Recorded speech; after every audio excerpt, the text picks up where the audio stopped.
안녕하세요. 수원민주운동 계승사업회 운영위원 홍현정입니다. 날이 확실히 추워졌네요. 지난 17일 정오경에는 첫눈이 펄펄 내리기도 했는데 비록 금세 녹아버리기는 했지만 오랜만에 첫눈으로 한방눈이 내려 보는 사람 모두가 즐거워했죠. 우리는 이제 눈이나 보면서 즐거워해야 할까요? 요즘은 도무지 즐거운 모습을 볼 수 없으니 말입니다. 이번에 벌어진 KBS 사태만 해도 정말 어이없고 열불나게 하죠. 그런데 첫눈 내려 즐거웠던 날부터 며칠간 정부 전상망이 불통된 건 알고 계시죠? 원인이 뭔지도 모르고 갈팡질팡하던 차에 한 언론사는 정부 24 등 전상망 먹통 원인은 네트워크 장애라고 속보 기사를 냈습니다.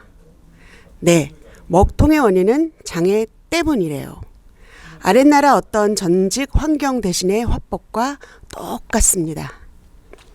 올해 마지막 민주이야기와 민주사랑방은 11월 13일부터 진행하는 제18회 수원민주주의 시민아카데미 2024 총선에서 대한민국의 미래를 본다 강연으로 대체합니다. 지난주 조상호 변호사님의 대장동 이야기에 이어서 이번 제2강은 김현 전 방송통신위원회 위원님의 현 정부의 언론관이라는 주제로 윤석열 검찰 정권의 속을 들여다보는 시간을 갖도록 하겠습니다. 자, 그럼 함께 보실까요? 정원민입니다. 반갑습니다. 최근에 TV 뉴스 좀 보시는지요? 요즘 보니까 과거에는 땡전 뉴스가 땡윤 뉴스로 좀 바뀐 것 같습니다. 이동관 방통위원장 임명을 필두로 윤석열 정부의 방송 장악이 이제 본격적으로 시작됐는데요. 박민 KBS 신임 이사장이 임명되면서 바로 이제 우리가 잘 아는 주진우 기자라든지 체육 이런 이제 시사 프로그램이 없어져 버리고 하루아침에 이제 프로그램 자체가 없어지는, 그리고 KBS 메인 아나운서도 없어지는 이런 사태가 벌어지고 있습니다. 그래서 오늘은 윤석열 정부의 방송 장악 상황과 무엇을 의도하고 있는지, 그리고 저는 개인적으로 궁금했던 부분인데 방송문화진흥원은 무엇이고 방송통신위원회는 무엇인가 이런 것도 좀 궁금해가지고요. 그래서 오늘 19대 국회의원을 지내시고요. 바로 얼마 전까지 방송통신위원회 부위원장으로 임기를 마치시고 오신 우리 김현 강사님 소개하겠습니다.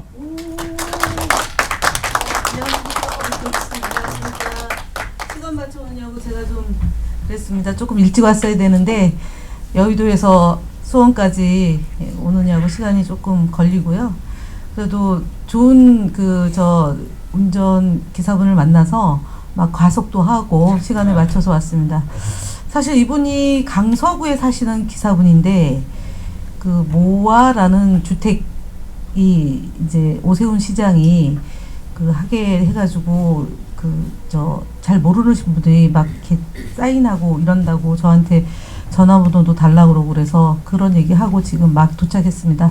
반갑습니다. 더불어민주당 이재명 당대표의 언론특보를 맡고 있고요. 직전까지 방송통신위원회에서 상임위원을 했고요. 그 전에는 19대 국회의원을 했습니다. 김현입니다. 인사드리겠습니다. 제가 오늘 2024년 민주주의 대한민국의 미래를 본다는 내용의 두 번째 강의를 맡은 것 같습니다.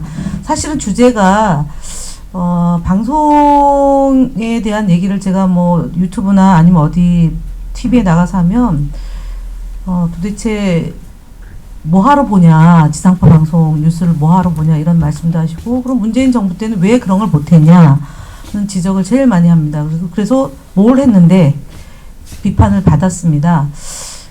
그러다가 이제 지금 잠깐 제가 내가 방송의 가장 피해자 중에 하나인데, 제가 잘 아시다시피 세월호 때 김현 하면 떠오르는 게 있을 겁니다. 대리기사 폭행 사건에 연루돼서 대리기사를 막 때려서 뭐 세월호 문제를 진상규명을 못하게 만들었던 그런 식으로 이제 악마화됐는데요. 그게 이제 내년 되면 10년이 됩니다. 세월호도 10년이 내년이 되면 되고요.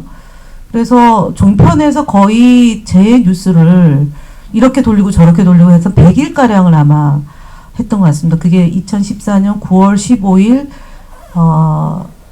부터 해서 9월 16일 한 12시 15분에서 17분 사이 대략 한 10분 정도 있었던 사건인데 대다수의 국민들은 굉장히 오랫동안 뭐 폭행이 일어나고 세월호 유가족들이 뭐 대리기사를 때리고 그래서 경찰서에 연행이 돼서 한 거지만 사실은 시간으로 보면은 15분도 안 걸리는 시간대였습니다. 그리고 112에 신고를 해서 파출소에 갔다가 영등포 경찰서까지 가서 사건이 종결된 거는 새벽 2시에서 2시 반 사이에 종결이 됐고 저는 귀가 조치를 받아서 집으로 가려서 왔더니 그게 이제 제가 뭐 엄청나게 갑질한 걸로 되고 그리고 대리기사를 폭행을 사주하고 그리고 야간에 조직적인 그 폭행에 가담했다. 세월호 유가족들을 사주해서 그래서 제가 그 괴수가 됐었습니다. 사실은 폭행 그때 당시에 위원장, 부위원장, 대변인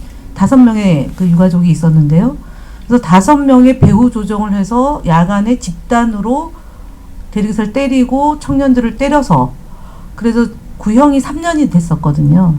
근데 1심에서 무죄 나고 2심에서도 무죄 났는데 결국은 그것을 극복하는 과정은 저한테는 아직도 상처가 되고 극복이 다 안 됐다고 생각을 합니다. 그래서 그때 당시에 종편이 0.3%의 시청률이었는데 100일 동안 저를 공격하니까 1%대로 올라갔습니다. 그래서 종편이 저 때문에 돈을 많이 벌었어요. 그래서 돈을 좀 내놓으라고 제가 얘기까지 했었던 사건이고요. 첫 번째 사건이 방송을 통해서 어떻게 사안을 왜곡하고 굴절시켜 나가느냐가 이제 그 저의 경우는 그랬고 두 번째 사건이 또 잘 아시지만 국정원 여직원이 그 셀프 잠금을 해서 안 나오면서 그 이제 심리전을 했었던 2012년 12월 11일 날 607호 오피스텔 607호 앞에 제일 먼저 제가 가서 그 김하영이란 당시 국정원 요원을 만나서 국정원 요원이지 않냐라고 물었더니 자기는 민간 회사에 다니고 국정원하고 아무 관련이 없다고 해서 집으로 들어갔어. 오피스텔로 들어가서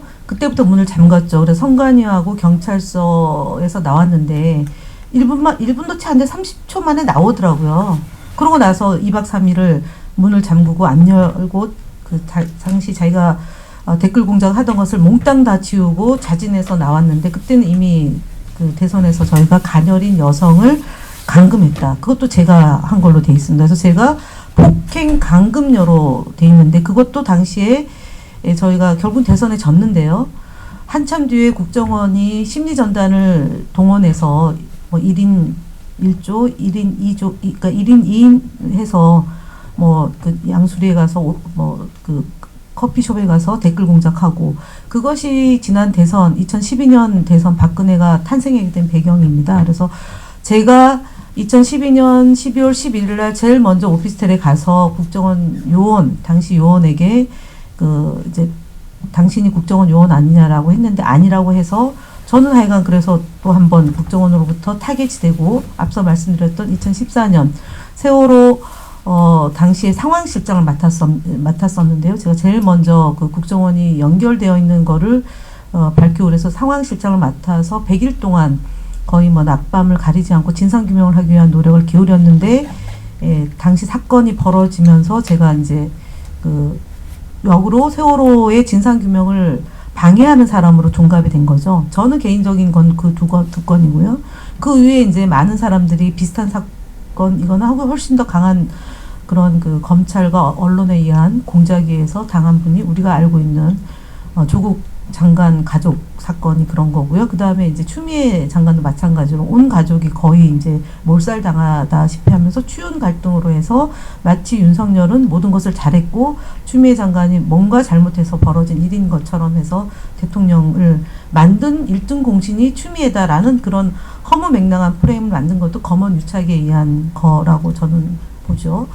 그래서 마지막으로 이재명 대표가 지난 대선 시기에 어마어마한 공작과 그 검찰과 언론의 공작과 유착으로 인해서 말도 안 되는 대장동과 그다음에 김혜경 3호에 그 경기도 법카가 김혜경 법카로 둔갑이 되면서 저희가 2022년 구정 직전에 SBS를 필두로 한 모든 언론이 다 그냥 쏟아내면서 저희가 0.74%로 지게 된 배경에는 결국은 지상파 방송인 SBS와 모든 언론이 쫓아가서 그렇게 됐는데요. 대한민국의 언론이 신문이 600개고 방송이 400개입니다. 도하 각 언론이 1000여 개가 작동이 되고 있습니다. 그 언론에서 바르게 보도하는데 도대체 몇 개냐라고 얘기하면 손에 5손가락을 저는 꼽습니다. 살아남은 MBC와 그 다음에 경향 한겨레 오마이뉴스 그 다음에 우리가 뉴스타파 정도 이제 미디어 세상에서는 사실은 한 5개 정도가 제 기능을 하고 그리고 이제 유튜브에서 저희가 퇴출된 김어준 뉴스공장 그 다음에 여러 종류의 그런 그 유튜브를 통해서 그 정보를 취득하고 있는데요. 그 나머지 한 10여 개를 뺀 CBS가 들어가는군요. CBS가 그래도 그나마 이렇게 성에는 차지 않지만 그래도 외국 보도 보다는 좀 보도하려고 제대로 된 보도를 하려고 노력은 하고 있습니다. 종사자들이. 그래서 한 매체로 보면 한 5개고 영향력으로 보면 이제 지난번 영국의 저널리즘 연구소에서 로이터 저널리즘 연구소에서 2020년부터 매해 그 여론조사를 합니다. 신뢰도 여론조사를 하는데 사실은 2020년부터 시작해서 2023년까지 그 여론조사 보고서를 매해 언론지능재단에서 보고를 했는데 올해부터 신뢰도 지수를 뺀 채 보고서를 작성을 합니다. 그래서 그게 뭐냐면은 MBC가 1위를 하고 YTN이 2위를 하고 KBS가 3위 하는 영국 그 저널리즘 연구소에서 연구하는 그 결과치를 보고를 올해부터 안 하고 있습니다. 그래서 그걸 국정감사에서 지적을 합니다. 왜 그걸 안 하냐고 했더니 그 여론조사 방식에 대한 문제제기가 있어서 안 한다라고 하는데 사실은 제가 방통위원회에 있을 때 4월 달인가 이제 보고서가 최초 보고서가 나와서 왜 이것을 신뢰도 조사를 빼고 하느냐 2020년, 2021년, 2022년 3년 다 보고를 했다 그랬더니 9월 달에 제대로 된 보고서를 만들 때는 늦겠다라고 얘기를 했습니다. 근데 나오고 난 뒤에 언론진흥재단이 그때만 해도 내정된 분이 김효재 직무대행 지금 저와 함께 그 5기 방통위원으로 있었는데 이분이 조선일보 출신이고 이명박 정부 때 정무수석을 했었습니다. 그러고 한상혁 위원장이 있을 때까지는 발톱을 숨기다가 한상혁 위원장을 쫓아내니까 그 뒤에 이제 5월 30일 이후부터 85일 동안 온갖 직권남용을 합니다. 그러고 나서 이분이 그 대가로 언론진흥재단에 내정이 됐고 그 언론진흥재단에 내정이 된 상태에서 아까 말씀드렸던 로이터 저널리즘 연구소에서 우리 대한민국의 그 뉴스를 생산하는 그런 매체를 대상으로 여론조사를 했는데 그 1위가 MBC고 2위가 YTN이고 3위가 KBS인 것을 빼고 보고서를 작성했다는 말씀을 드립니다. 앞서 서두에 이제 제가 어떤 사람인지 이제 설명하면서 방송이 장악됐을 때 어떠한 일들이 벌어지고 있는지를 사례를 살짝 들었습니다.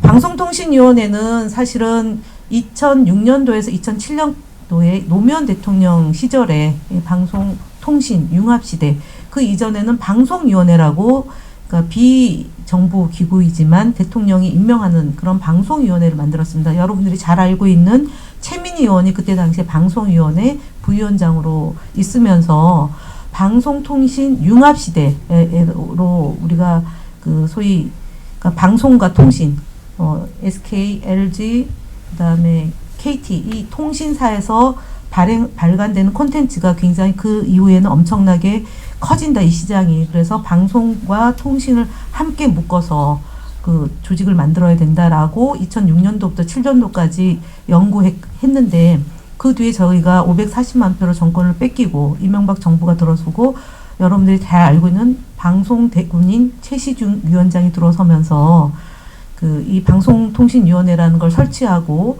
미디어법을 날치기 처리를 해서 종편 4사를 만들어줍니다. 채널 A, TV조선, JTBC, MBN 이렇게 4군데를 만들어서 지상파 방송을 제대로 역할을 못하게 만들면서 종편을 키워내죠. 그게 2008년도부터 2012년 동안 했던 일이고요. 그 뒤에 박근혜 정부 때는 미래창조과학부라고 만들어서 이 정보, 그러니까 우리 그 방송통신위원회 중에 통신 기능을 독임제 기구인 과학 정보통신 그러니까 미래창조과학부죠 당시에는. 그러다가 과학정보 과학기술정보통신부로 독임제기구를 만들어서 여기까지 왔습니다. 그래서 앞서 말씀드린 것처럼 방송, 그러니까 지상파 방송이라고 하는 건 KBS, MBC, EBS, SBS가 지상파 방송입니다. 그러니까 이 지상파 방송이라고 하는 건 직접 수신하는 겁니다. 그러니까 통신사를 설치를 우리가 보통 이제 종합편성 채널이 종편이고요, 보도 전문 채널 이렇게 있는데 텔레비를 딱 키면 옛날에 지금 이제 1970년도에까지만 해도 흑백 TV였지 않습니까? 그럼 텔레비전을 딱 틀면 안테나가 있었고요. 지붕에 안테나가 있지 않습니까? 안테나가 있던 시절에 볼 수 있었던 게 지상파로 보는 겁니다. 전기를 꽂아서 텔레비 이렇게 문 열었다 닫는 그 흑백 텔레비 시절에 봤던 게 이제 지상파 방송이고요. 그리고 1981년도에 전두환 대통령이 군부 쿠데타로 등장하고 나서 칼라 TV가 등장을 합니다. 그래서 800원으로 흑백 텔레비전을 보던 시대에서 2,500원, 1981년도부터 2,500원을 내서 저희가 그 휘황찬란한 칼라 텔레비전을 보면서 땡전 뉴스를 봤던 게 1987년도까지예요. 그리고 노태우 정부가 들어서고 김영삼 정부까지 해가지고 쭉 이제 소위 말하는 지상파 방송이 있다가 김대중 대통령이 종합 케이블로 이제 방송을 보게 됩니다. 채널이 굉장히 다양해지지 않습니까? 그리고 이제 노무현 대통령 때도 크게 늘진 않았지만 그렇게 하고요. 그 다음에 이제 앞서 말했던 이명박 대통령이 들어서면서 종합 편성 채널이 들어서고요. 그 이전에 이제 박근혜 정부 때 홈쇼핑이 우리가 텔레비전 보면 5번, 7번, 9번, 11번 사이에 보면 계속 뭔가 광고를 하지 않습니까? 그게 홈쇼핑입니다. 그게 박근혜 정부 때 대기업에게 진출하게 만듭니다. 그래서 4번, 6번, 8번, 10번 요 사이사이에 이제 대기업이 홈쇼핑, 롯데, 현대 이런 게 들어오죠. 그렇게 해서 사실은 대기업과 정권과 결탁해서 만들어지는 게 이제 홈쇼핑 채널이 들어옵니다. 그리고 이제 저희 때는 사실은 문재인 정부는 인수위가 없는 상태로 그대로 고스란히 이제 5월 9일 날 대통령이 되셔서 정부 조직 개편을 아예 안 한 상태로 그 이제 적폐청산을 하고 당시에 이제 2017년도에 어떤 일이 벌어지냐면 KBS, MBC 모두 다 파업을 합니다. 그래서 이 파업을 하는 이유가 이제 낙하산 사장 물러나라, 해직 기자 복직시켜야 된다라는 싸움을 합니다. 그래서 2017년도에 이제 그 저희가 방송통신위원장이 이호성 위원장이 돼서 그 문제를 해결하느냐고 한 1년 정도 지나고 2018년도 동계 평창 올림픽이 있어서 당시에 이제 KBS, MBC가 제대로 된 보도를 하겠다라고 국민들에게 사과하면서 동계 평창 올림픽을 이제 보도를 하게 되죠. 그때 KBS는 국가 그 기관 통신 그러니까 국가 재난 방송사로 KBS가 제 역할을 하면서 그 뒤에 2020년도부터는 우리가 전대미문의 K 방역 그래서 코로나로 인해서 모든 사회가 이제 그 사회적 거리두기로 들어가면서 2020년부터 2022년 동안에 사실은 별로 방송 개혁이나 언론 개혁을 위해서 활동을 제대로 할 수 없었던 조건인 등은 뭐 변명이기도 하지만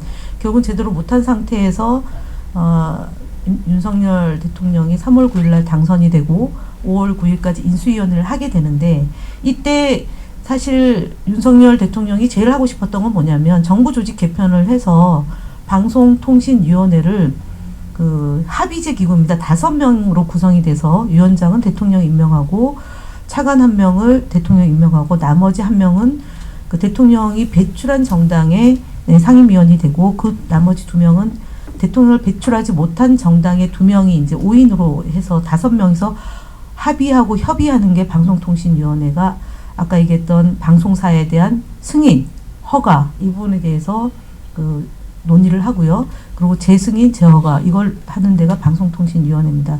그리고 통신사 지금 핸드폰을 지금 쓰고 있는데 이 핸드폰 요금 문제라든가 이용하면서 무슨 이제 그 잘못한 일이 있으면 그거를 저희가 과학기술정보통신부하고 함께 협업을 통해서 이 통신사의 그런 이용자들의 정책을 만들고 그다음 이용자를 그 잘못하는 것을 저희가 계도하는 것이 방송통신위원회가 역할입니다.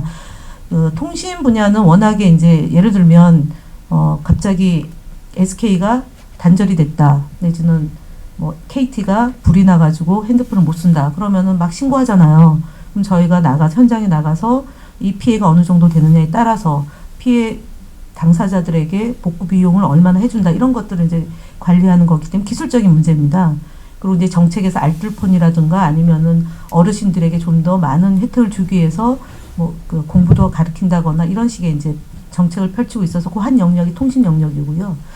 그래서 보통 연합뉴스, 연합통신이 이제 저희가 하는 데라고 생각하는데 연합통신은 문화관광체육부에서 관할하고 있고 연합뉴스 TV는 저희 방송통신위원회에서 보도 전문 채널로 이제 관리를 하고 있습니다. 그럼 방송 분야는 뭐냐? 앞서 말씀드렸던 것처럼 새로운 방송사를 만들 때 그 방송사가 조건에 되느냐 안 되느냐를 그 심사해서 승인하는 데가 저희 방송통신위원회인데 그래서 이명박 정부에서는 종편 4개를 만들어서 기울어진 운동장을 더 확고하게 만들었던 것이 이제 이명박 정부에서 했던 거고요. 문재인 정부에서는 앞서 말씀드렸던 것처럼 초창기에는 지상파 방송사 사장을 낙하산으로 내려보내서 해직 기자를 배출하고 우리가 보던 탐사 보도 프로그램을 많이 없앴습니다. 2008년도부터 2012년 동안에 시사 프로그램을 많이 없앴고 PD들을 내쫓고 그래서 스케치장에 가서 일하는 사람도 많고요. 그래서 그런 분들을 그다음에 YTN은 거의 3,000일 가까운 투쟁을 했고 MBC 같은 경우는 이용마 기자가 그 파업하는 과정에서 암이 걸려서 투병하다가 이제 문재인 정부 때 저희가 방송을 민주화하기 위해서 노력을 하겠다는 약속을 했지만 먼저 세상을 떠났습니다.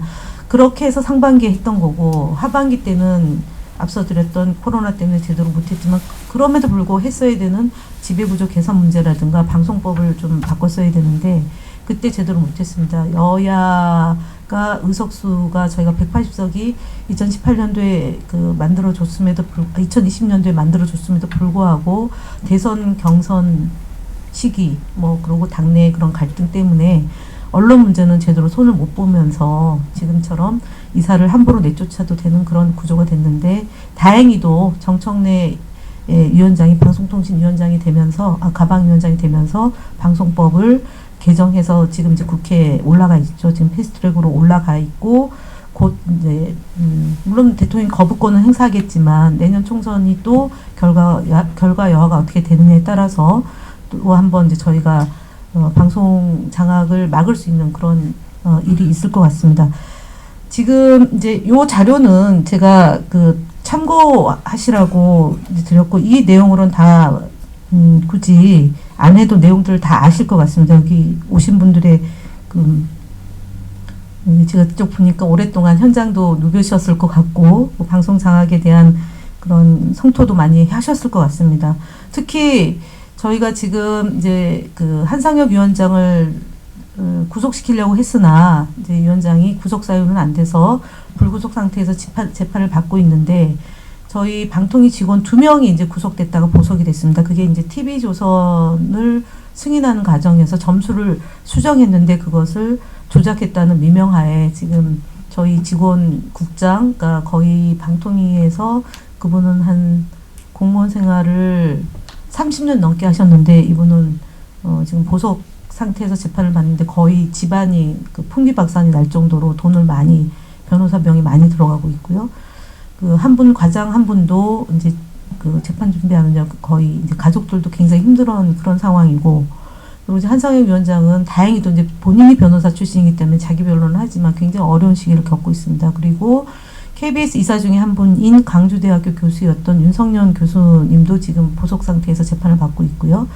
EBS 이사했던 정미정 교수 그러니까 박사도 지금 이제 이사로 하다가 쫓겨나고 그리고 이제 재판을 받고 있습니다. 5명이 지금 TV조선 재승인 과정에서 점수를 조작했다는 그런 검찰의 어처구니 없는 또는 TV조선과 조선일보의 검언 유착이라도 할 수 있는 그런 일로 지금 고초를 겪고 있고요. 그러고 난 뒤에 이제 한상혁 위원장이 잘리고 이제 아까 말씀드렸던 김효재 직무대행 때 KBS 남영진 이사 해임시켜서 숫자가 사실은 저희가 원래는 이제 여당 이사가 7분이고 야당 목 이사가 4명인데 그 뒤에 자르고 해가지고 거의 그 구조를 바꿔서 KBS 사장도 쫓아내고 얼마 전에 박민 사장이 이제 인사청문회 터무니없는 인사청문회를 그리고 결격 사유가 있음에도 불구하고 부적격 사유가 있음에도 불구하고 대통령이 임명해서 KBS 앞서 말씀하셨던 국민들로부터 인기가 있는 패널 진행자 자르고 주진우 자르고 그다음에 알아서 최경영 사실은 그 최강시사 최경영 기자는 본인 스스로가 그만두고 나오고 홍사훈 기자도 그만두고 나오고 그리고 난 뒤에 이제 매불쇼 진행했던 체육 이제 그분은 직업은 개그맨인데 이제 KBS2에서 인기 있었던 그 프로그램도 폐지를 하게 되는 그런 일이 벌어지고 있습니다. 그래서 KBS가 2008년도부터 해서 2017년까지 근 10년 동안 이명박 박근혜 정부 때의 흑역사를 해결하기 위해서 굉장히 싸움을 많이 하고 그리고 노력을 했음에도 불구하고 한순간에 이제 물거품이 돼서 좋은 기자들이 이제 현장을 떠나는 일이 있고 특히 텔레비전 수신료 문제가 거의 한 달 반 만에 통합징수를 했습니다. 통합징수 왜 수신료를 내느냐? 이건 아까 말씀드렸던 것처럼 직접 수신을 하는 분들이 우리 사회에 한 3%에서 5% 됩니다. 특히 노약자나 연세 드신 분들은 사실은 유선 채널 내지는 IPTV, 인터넷 TV로 보지 않고 직접 수신하는 분, 텔레비만 보면 프로그램 채널이 4개인 KBS, MBC, SBS, EBS만 보는 분들이 우리나라에 3%에서 5% 정도 됩니다. 이분들이 사실은 직접 수신한다고 말씀드리는 건데요. 산간벽지를 간다거나 섬에 가거나 뭐 또 은근히 TV가 없는 사람도 있지만 TV를 소지하는 분, 텔레비전을 소지하는 분이 가구당 2,500원을 내는 게 수신료입니다. KBS 수신료가 아니라 텔레비전을 수상하고 있는, 수상기를 갖고 있는 분이 가구당 2,500원을 내는데 그거를 1994년도 이전까지는 분리징수를 했습니다. 지금 일본이 분리징수를 하는데 분리징수를 할 경우는 그 징수하는 데 들어가는 비용과 인원이 일본의 경우는 수신료의 한 10% 정도 들어갑니다. 그래서 1,300명 가량이 돈을 직접 거들어 다닙니다. 그래서 발품을 팔아서 걷게 되면 뭐 일자리 나올 수는 있지만 사실은 그 비용이 너무 막대해서 1994년 김영삼 정부 때 통합징수, 그러니까 전기를 꽂아서 텔레비전을 보니까 한국전력공사에다가 위탁해서 돈을 고지서에 같이 이렇게 걷는 게 비용이 덜 들고 그래서 8천억을 걷게 되면 한 1,000억 가량이 이제 EBS에게 가고 교육방송에게 돈이 가고 일부가 이제 한국전력공사에 돈이 가게 됩니다. 나머지 7천억을 가지고 KBS1을 운영하고 KBS2는 상업 광고를 할 수 있습니다. 그래서 그 비용을 가지고 지금 KBS1은 주로 시사, 교양, 그 다음에 재난 방송을 하고 있고요. KBS2는 오락, 교양 이런 프로그램, 그 다음에 드라마를 하는데 지금 이제 윤석열 정부 한상혁 위원장을 쫓아내자마자 수신료를 분리징수하는 제도를 변경을 합니다. 근데 아마 지금도 통합징수를 하는 걸로 알고 있습니다. 그리고 본인이 분리징수를 하겠다. 나는 수신료를 따로 내겠다라고 얘기하면 고지서가 2,500원짜리 고지서가 따로 올 수는 있습니다. 그러나 지금 아파트 연합회에서 우린 도저히 할 수 없다. 통합징수를 할 수밖에 없다. 그래서 지금 한국전력공사와 KBS 측하고 그리고 아파트 연합회 쪽하고 이게 지금 계속 충돌이 발생하고 있는데 저도 아직까지 통합징수로 돈을 내고 있는데요. 최근에 보니까 KBS는 안 보겠다고 하면서 수신료를 거부하는데 사실은 수신료를 거부하면은 법을 위반하는 것이 되기 때문에 수신료는 내야 됩니다.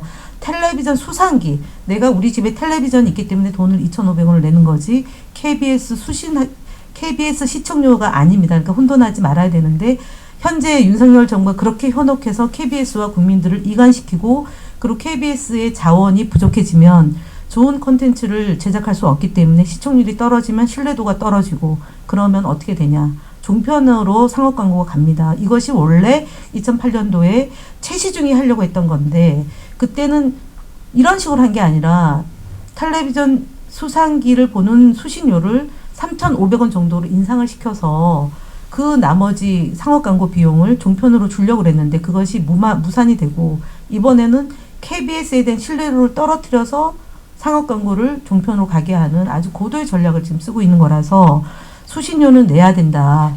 그리고 MBC를 보는 비용이라고 생각하시면 됩니다. MBC도 지상파 방송이기 때문에 KBS에만 들어가는 게 아니라 EBS, SBS, MBC, KBS를 보는 것을 내는 비용이 가구당 2,500원이다. 이렇게 생각하시면 될 것 같고 KBS가 잘못하는 것은 사실은 뭐 뉴스 보도를 편파적으로 한다거나 아니면은 시사 프로의 내용에 문제가 있다 그러면은 방송통신심의위원회에다가 민원을 제기하면 됩니다. 방송통신심의위원회는 국가기구는 아닌데요. 방송통신위원회에서 자금이 들어가서 감사를 받지만 그건 독립기구입니다. 그래서 최근에 가짜뉴스를 심의하겠다라고 방송통신심의위원회에서, 그러니까 방송통신위원회하고 방송통신심의위원회는 두 개의 조직입니다. 같은 조직이 아니고요. 방송통신위원회는 대통령 소속의 조직이지만 독립된 기구인 거고요. 방송통신심의위원회는 방송통신 설치법 안에 방송통신심의위원회를 둘 수 있고 이것도 외부의 간섭받지 않은 독립기구입니다. 그래서 방송통신에 그 뭐 사회적으로 문제가 된다거나 방송에서 제대로 다루는 내용이 있냐 없냐를 심의하는 기구입니다. 그래서 요 두 개 방송통신위원회 유관 단체가 방송통신심의위원회가 있는데 여기에 원래 정연주 위원장이 KBS 사장을 하던 정연주 위원장이 있었는데 이분을 쫓아내고 새로운 사람을 앉혔어요. 그게 유희림이라는 분인데 이분은 윤석열 검찰총장 시절에 검찰 언론인 클럽이라는 게 만들어졌는데 여기에서 혁혁한 공을 세워서 아까 말씀드린 추윤 갈등이라는 프레임을 만들어서 윤석열이 잘했고 추미애가 잘못했다 이것을 조중동을 필두로 한 언론사에서 보도하게끔 만들었던 사람이 유희림이고 그때 박민 KBS 사장 이 두 사람이 윤석열을 탄생하게 된 공을 인정받아서 한 분은 KBS 사장 한 분은 방송통신심의위원회 위원장으로 가게 된 겁니다. 그래서 방송통신심의위원회는 가짜뉴스를 뭐 이게 가짜뉴스다 그러니까 이것을 버려야 된다 이런 걸 할 수 없는 됩니다. 그런데 법을 어기면서 지금 하고 있다라는 점 말씀드리겠고요. 그래서 이제 김효재 의원 때 아까 얘기했던 KBS 이사 세 분을 쫓아내고 MBC도 김효재 때 쫓아냈는데 결국은 권태선 이사님은 살아서 돌아왔습니다. 그리고 김기중 이사도 살아서 돌아와서 지금 박문진은 MBC를 관리 감독하는 게 방송문화진흥회라는 게 박문진 약칭으로 쓰는데 여기에 지금 이사장이 권태선 이사장인데 이분이 잘렸다가 살아 돌아오고 또 한 분도 김기중 이사라고 잘랐는데 그분도 살아와서 현재까지 MBC는 6대3 구조로 야가 6이고 현재 야가 6이고 현재 여가 3이라서 지금 안영준 사장을 쫓아내지 못하고 MBC는 마봉춘으로서 살아 있습니다. 그리고 EBS도 그 이사장이 유시춘 이사장인데 그분도 탈탈탈 털었는데 아무것도 나오지 않아서 그분도 내년 8월까지는 임기가 갈 것 같습니다. 그래서 EBS, MBC가 이제 겨우 있는 거고요. 아까 KBS는 이미 넘어가서 전횡을 부리고 있고요. 그리고 이제 뭐 종편은 뭐 굳이 제가 설명을 안 드려도 되는 건데 내년에 종편은 채널 A가 심사가 있습니다. 재승인이 남아 있고 TV조선은 지난 2020년 4월 달에 3년으로 해서 저희가 지난 2023년 최근에 이제 4월 달에 재승인을 한 걸로 돼서 이제 4년 이제 재승인했고요. 그리고 지금 이제 남아 있는 게 YTN 문제와 연합뉴스 TV 그다음에 KBS E에 대한 이제 심사가 남아 있습니다. 그런데 사실은 뭐 이동관이 와서 그 지난번에 저희가 11월 9일 날 더불어민주당이 단독 발의해서 탄핵을 하려고 하다가 24시간, 72시간 안에 이제 상정해서 표결까지 해야 되는데 그 필리버스터를 안 하면서 그 이제 문을 닫게 돼가지고 지금 11월 28일 날 상정하기 위한 일을 하겠다 이제 이런 거로 알고 있습니다. 그래서 이동관 위원장은 이제 학교 폭력도 있었고 되기 전부터 특보라는 대통령 특보가 방송통신위원으로 공정하고 객관적으로 할 수 없기 때문에 사실은 부적격한 인물임에도 불구하고 대통령이 언론 장악을 가장 잘할 수 있는 기술자로 이동관을 임명을 했고요. 그 이후에 벌어진 일이 한 7, 8가지 탄핵이 사유로 해서 지금 이제 탄핵을 시키겠다는 게 더불어민주당과 야당이 공이다 같은 입장을 갖고 있습니다. YTN의 경우는 한국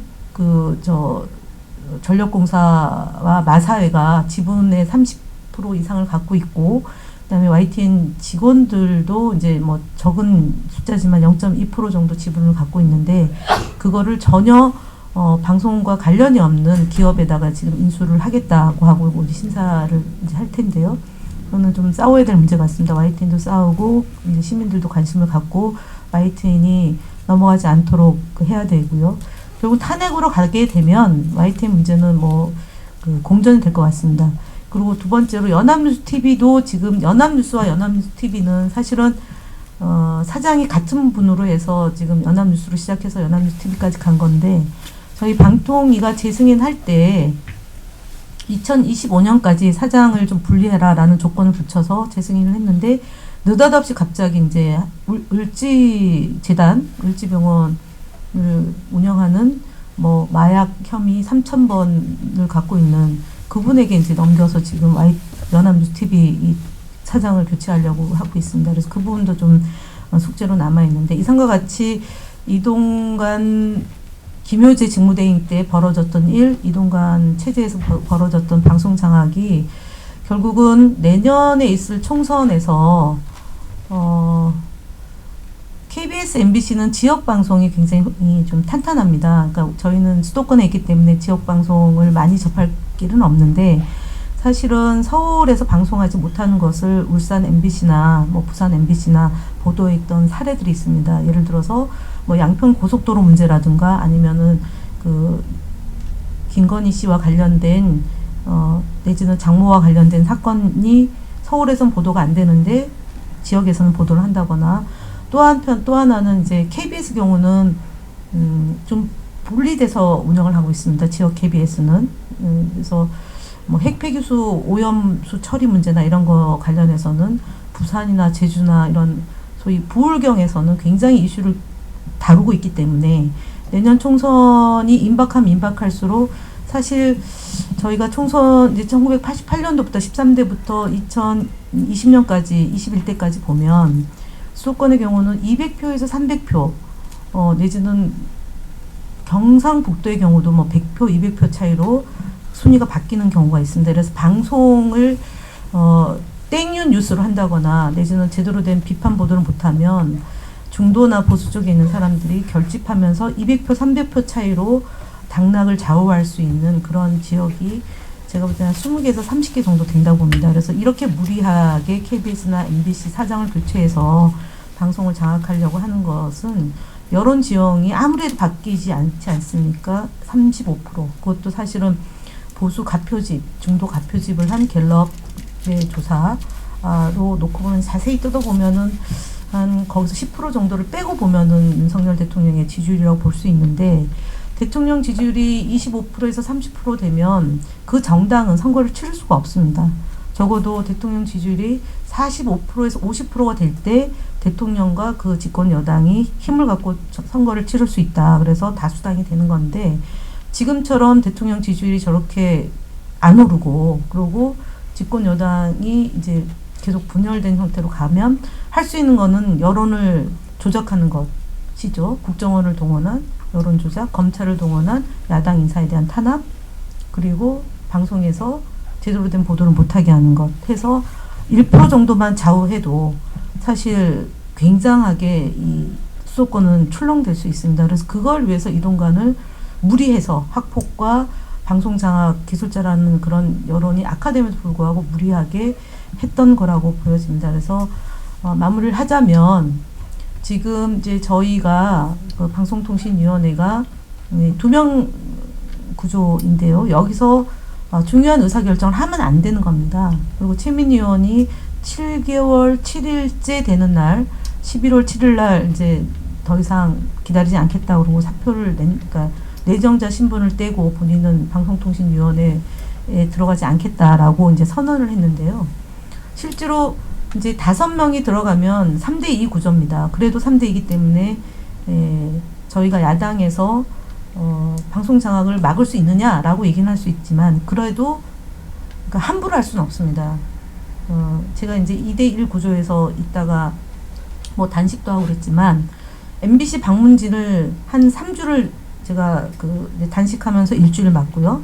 그리고 단식하니까 단식을 중단해야 된다고 이제 김효재 의원이 와서 뭘 요구하느냐 그래서 방문진에 대한 탄압을 중단해 달라고 해서 3주를 막았습니다. 그래서 사실은 8월 14일 날 박문진 이사를 자르고 후임을 정하는 과정에서 저희가 임기가 종료되는 바람에 후임을 못 정해서 박문진 이사장은 살아난 거고 김기중 이사라는 분은 외국을 출장을 갑니다. 그래서 그분에 대한 해임 통지서가 제때 못 받아서 그분도 살아나는데요.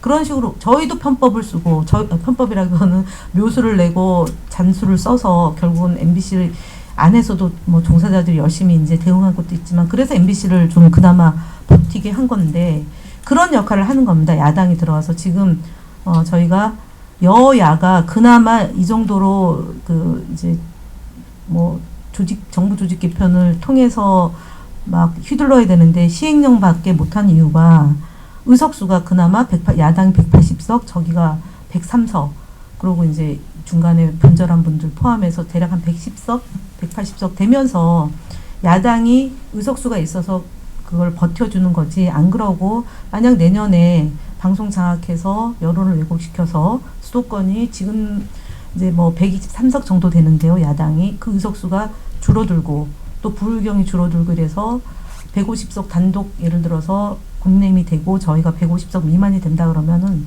상상할 수 없는 일들이 벌어질 수 있다고 생각을 갖고 저도 경각심을 갖고 지금 있고요.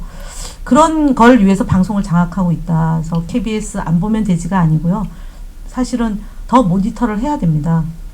더 모니터를 해야 되는데 그건 이제 저희 민주당의 역할이기도 하고 시민사회 단체 중에 언론 분야의 종사자들이 더 해야 되고 그 다음에 이제 사실은 기자들이 역할을 좀 해야 되는데 이분들이 2008년도, 2018년도까지 10년이 경과되면서 당시에 30대, 40대가 50대가 되고 40대가 50대가 되고 50대가 60대가 되다 보니까 지금 2008년도에 입사해서 한 10년 차 되는 기자들은 사실 투쟁 현장에 경험이 없습니다. 그러니까 10년 경과하고 들어온 거고 그리고 문재인 정부 때 들어온 기자들은 싸우는 걸 몰라서 지금은 되게 좀 잠잠한데 제가 볼 때는 곧 KBS 안에서도 움직임이 있을 거라고 보여지고요. 그리고 YTN은 지금 550명 가량이 이제 우리 사주 조합원으로 해서 YTN 주식을 갖고 있고 그 다음에 시민들이 좀 45,000주를 갖고 있어서 0.3% 정도 이제 그 YTN 주주로 있는데요. 거기서도 이제 효율적이고 효과적으로 싸움을 해야 됩니다. 그래서 우리 사주, 그러니까 YTN 사주 주식 사기 운동을 지금 전개하고 있는데 많이 좀 관심을 갖고 YTN이 사실은 마음에 안 드는 보도도 하지만 3,000일 정도 싸웠던 그 보도 전문 채널이고요. 그리고 그 과정에서 많은 해직 기자를 낳기도 하고 그리고 지금은 이제 사장이 해직 언론인 출신이 지금 사장을 하고 있습니다. 그래서 그 사람 내쫓으려고 지금 YTN도 저렇게 탄압하고 있는 형국이고요.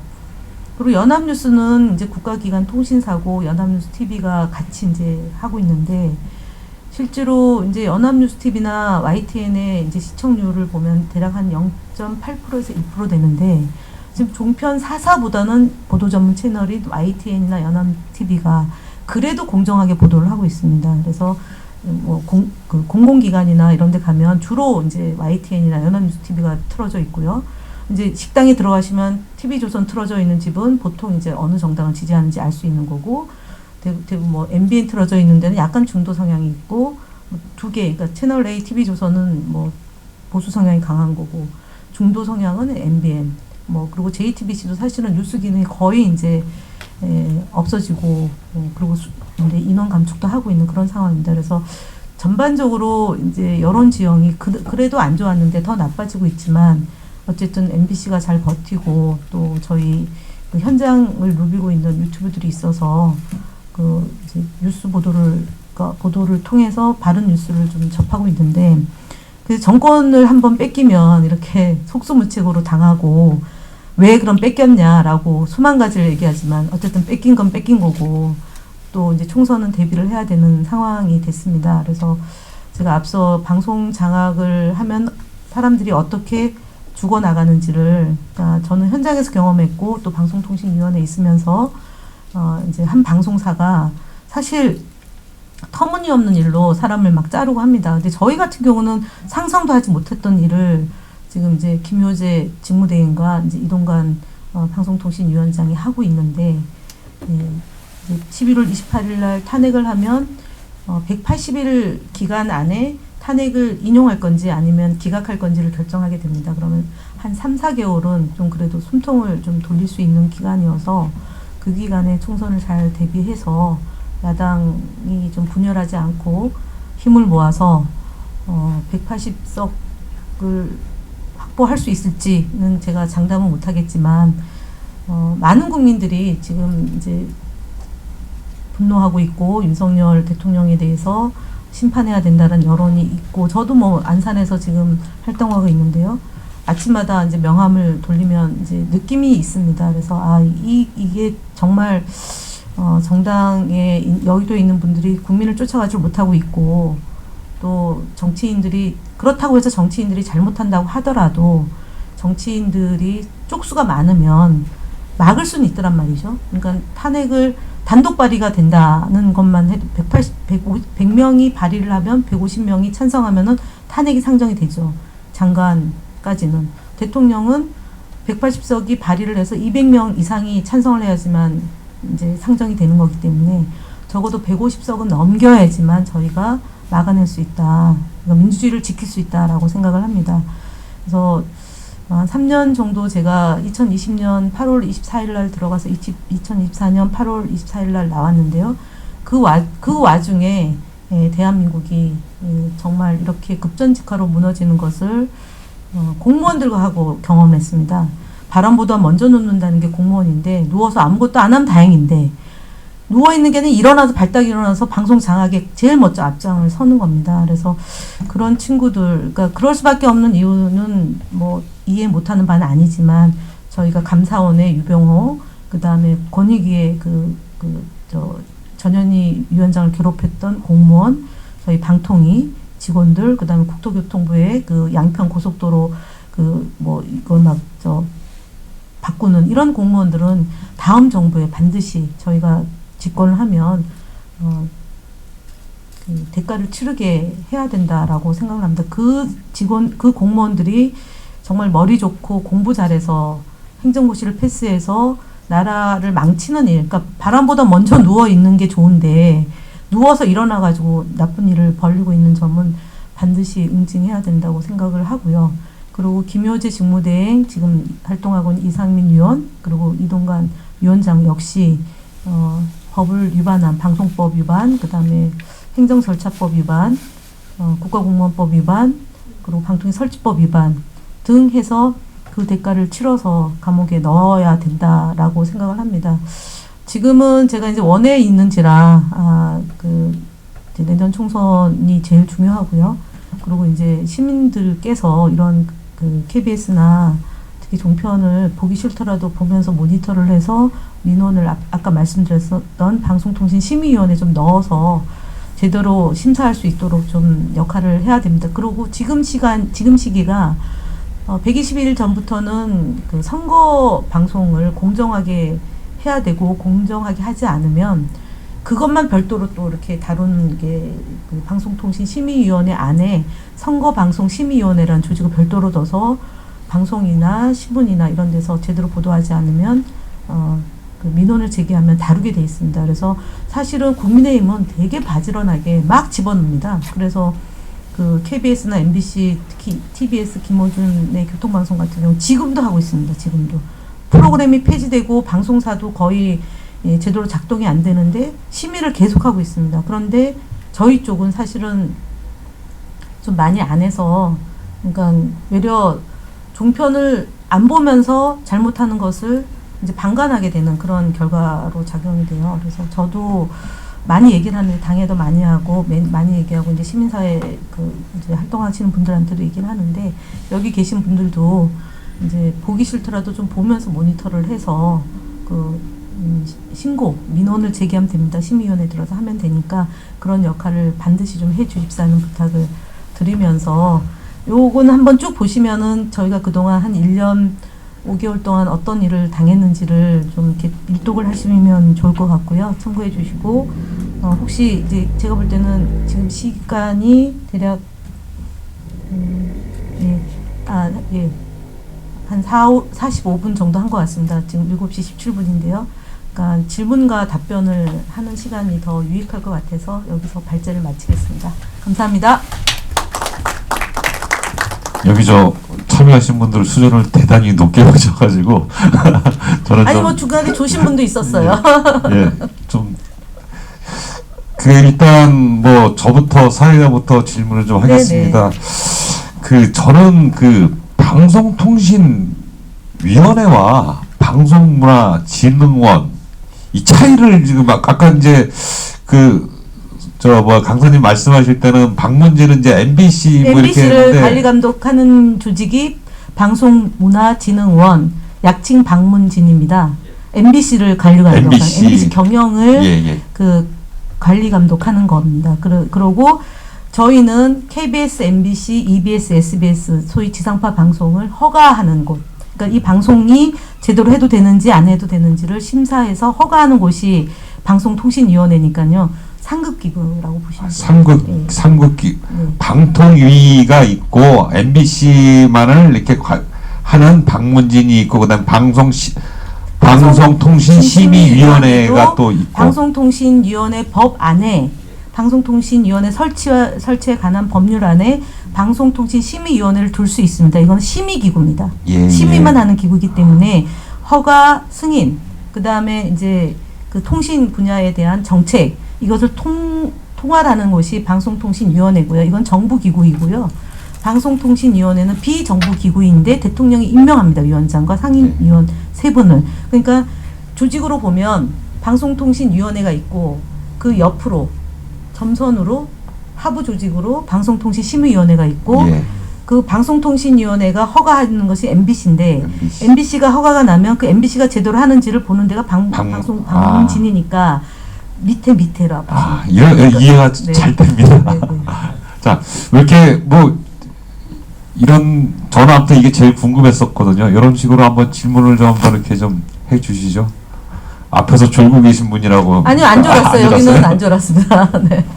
노란색 리본이 3개나 달려 있습니다. 네. 질문 드리고 싶은데요. 방송이라는 게 좀 공정하게 객관적으로 사실만을 보도해야 되는 게 방송이라고 생각이 드는데 이 정권, 저 보수 정권, 진보 정권 때마다 이렇게 바뀌고 저렇게 바뀌는 상황이 너무 안타까운데 그런 걸 좀 그러지 않겠고 방송 자체로 진짜 객관적이고 공정하게만 할 수 있는 분별할 수 있는 그런 방향이나 갖고 계신 혹시 생각이 있으신지 궁금합니다. 사실 그거는 없습니다. 전 세계 어느 방송도 그냥 주어지진 않습니다. 그러니까 예를 들어서 영국의 BBC 저희가 잘 알려진 그러니까 영국의 BBC 그다음에 일본의 NHK로 얘기하는데 미국은 이런 소위 말하는 공영방송이 없습니다. 공영 서비스 방송이라고 해가지고 상업성과 공영성을 같이 갖고 있어요. 그러니까 미국은 아예 없습니다. 그러니까 그리고 이제 사회주의 국가가 있고요. 그 다음에 이제 유럽, 독일이 좀 있는데요. 사실 방송은 이제 저희가 헌법에 언론의 자유와 표현의 자유, 그 다음에 방송 통신의 시설에 대해서 국민의 소위 이제 1, 2, 3, 4, 5조 쭉 보면은 전체 국민을 대상으로 방송과 언론의 자유가 보장돼야 된다고 얘기를 하지 않습니까? 근데 저희가 대통령제다 보니까 대통령이 임명한 자리가 직접 임명한 자리가 2,000개에서 3,000개가 되는 거예요. 그러니까 아까 말씀드린 방송통신위원회 위원장과 차관 1명을 대통령이 임명하고 국회에서 추천한 사람도 대통령이 임명하는 거예요. 방송통신위원장. 방송통신위원회를 대통령이 임명하게 되니까 방송통신위원회 허가 승인을 관장하는 되지 않습니까? 대통령 소속기구로 되어 있어요. 그래서 대통령이라는 자리가 그만큼 막강한 자리인데 그럼 대통령은 어떻게 해야 되냐? 선서. 그러니까 1조는 대한민국은 민주공화국이다. 모든 권력은 국민으로부터 나온다. 그리고 7조인가요? 대한민국 대통령은 모든 국민의 국가 공무원은 모든 국민을 대상으로 봉사하고 헌신해야 된다라고 되어 있습니다. 그렇게 하잖아요. 근데 그걸 다 어기고 있는 거예요. 자기가 뽑은 사람만 국민이고 자기를 뽑지 않은 국민을 국민으로 취급 안 하는 게 지금 소위 보수 정권에서 주로 해왔던 거고 진보 정권은 기반이 취약하다 보니까 언론에 휘둘리게 되잖아요. 특히 노무현 정부 때 사실은 언론을 그때 정현주 KBS 사장이 돼서 지금 소위 말한 공정성, 객관성, 공적 책임을 다하는 KBS가 되기 위해서 노력을 많이 기울였어요. 근데 정부가 딱 바꾸니까 낙하산, 임기가 보장되어 있는 3년 임기가 있는 정현주 사장을 감사원이 감독을 해서 돈을 더 벌어야 된다. 지금 이재명 대표가 5천억을 벌었다는데 왜 너 6천억을 못 벌었냐. 그래서 지금 재판을 하는 것처럼 정현주 KBS 사장도 그렇게 재판에서 쫓아냈어요.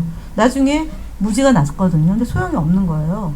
그게 이제 이명박 박근혜 정부 때 한 거고, 문재인 정부는 이명박 박근혜 정부에 쫓겨난 해직 기자 복직시키고 낙하산 사장을 합법적으로 쫓아내서 새로운 사장을 양승동 사장이라고 청문회를 통해서 임명을 했어요. 그리고 김의철 사장도 청문회를 통해서 임명을 했는데 또 쫓아내는 거예요. 윤석열 정부가.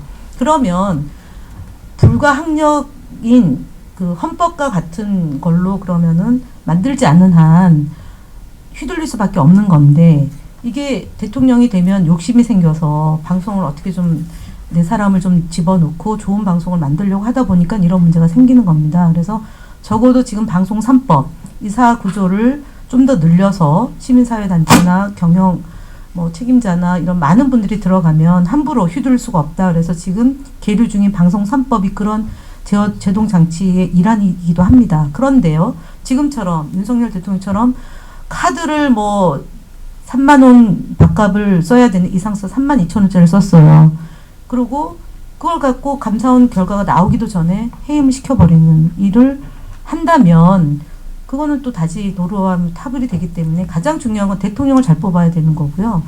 뽑힌 대통령이 방송을 정말 국민들에게 돌려준다라는 정말 각오로 임해야 된다라고 저는 생각합니다. 그래서 지금 적어도 방송통신위원회를 헌법재판소나 내지는 감사원처럼 기능을 강화시켜서 대통령의 통제로부터 벗어날 수 있는 뭔가 제도 장치를 해야 된다라고 생각을 합니다.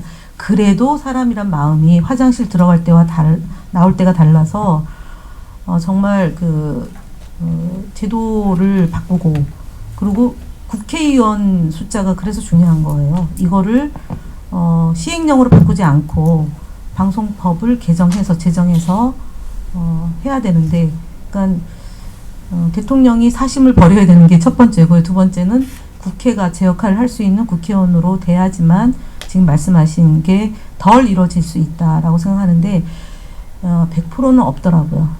영국도 그렇고 일본도 그렇고, 사실은 일본의 경우는 NHK가 총리, 그러니까 서열이요, 총리, 그다음 공무원, 그 밑이 방송입니다. 그만큼 방송의 그게 권력 밑으로 이렇게 가서, 사실 저희가 지금같이 독도는 우리 땅, 누구 땅 보도 안 하지 않습니까? 일본 가만히 있잖아요. NHK 공영방송에 가만히 있는 겁니다.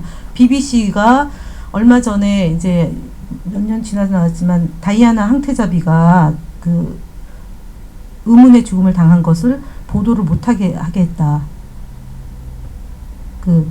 그런 보도가 있지 않습니까? 그 BBC마저도 그런 일들이 있기 때문에 사실은 권력으로부터 자유스러운 방송이 만들기에는 제도 개선이 있고, 또 하나는 이번에 반면교사를 삼아서 정말 이상한 편법을 쓰거든요. 저희가 상상하지 못한 편법을 쓰고 있거든요, 지금.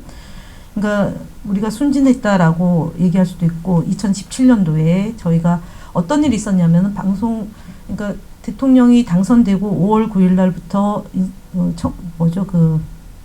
대통령이 됐는데, 그때 이제 공석이 있었습니다. 위원장과 위원회 공석이 있었는데, 그래서 그때 안 했어요. 중요한 결정을 안 하고 5명이 다 임명되고 나서 KBS 사장, MB 사장 요 해임 절차를 밟았거든요.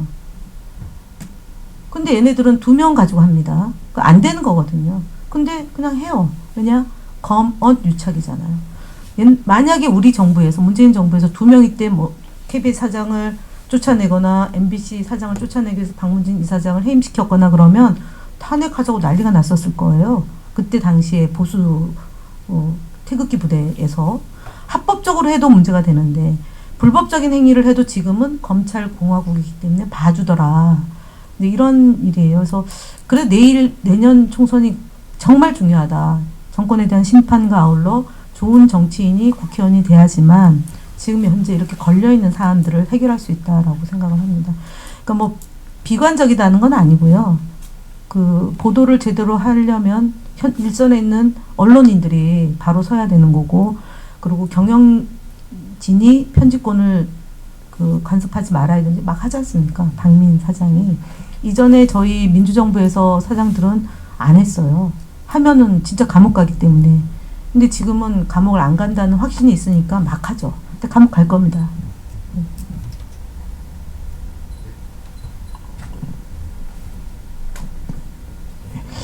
식당 가서 보면 이제 그 TV조선이나 채널A 틀어놓은 식당들이 전엔 많은데 좀 줄어들고 YTN 틀어놓은 데가 좀 꽤 네, 있는 것 그렇습니다. 같아요. 네, 좀 네. 뭔가 좀 바뀌는 듯한 네, 느낌도 맞습니다. 받습니다. 근데 좀 전에 질문이 소위 불편부당한 방송이 될 수 있는 방안 이렇게 좀 질문이 저는 그렇게 알아들었는데, 제가 생각할 때는 그런 거는 이 사회에서는 불가능하다는 생각이 들고, 누구나 다 의견이 있고, TV조선과 채널A가 아무리 우리가 볼 때는 답답한 내용을 방송을 해도 방송 소비자들이 있기 때문에, 또 그렇게 많은 시청률이 나오는 거기 때문에 그것은 우리가 어쩔 수가 없다고 생각하는데, 지금 우리 김현 위원님께서 그 방통위원을 마지막에 참 어렵게 겪으면서 지금 방송법이 지금 올라와 있잖아요. 국회 네, 몇 개가 있다가 지금 하나, 예. 그게 이제 네. KBS, MBC, EBS 이사를 네. 지금 이제 6대3 구조, 그러니까 네. 박문진이 63이고 74, 63 이 구조를 네. 한 30명으로 늘려서 예. 함부로 자를 수 없게 만드는 예, 그 그런 방법입니다. 법안 네. 내용을 다 지금 숙지하고 계실 거라고 네. 보는데, 현장에서 실제로 방통위원을 하시면서 혹시 거기에 조금 덧붙이거나 또는 이런 거는 좀 안 했으면 좋겠다 하는 게 있으면 좀 말씀해 주시고요. 또 하나 좀 질문은, 소위 방심위에서 소위 가짜 뉴스를 어떻게 뭐 판별한다고 그러잖아요. 근데 방심위가 실제로 그런 권한이 있나요? 없습니다. 왜냐면 지난 정부 때 하도 저쪽 유튜브에서 뭐 별 이상한 정보, 또 그 보수신문, 보수방송에서 말도 되지 않는 그 가짜뉴스들을 많이 만들어내니까 민주당 내에서 막 박광원 의원이 중심이 돼서 거의 조작 정보. 가짜 뉴스에 대해서 어떻게 좀 제재를 할까 했더니, 그때 기자협회 회장까지 다 나와서 반발했던 적이 있었거든요.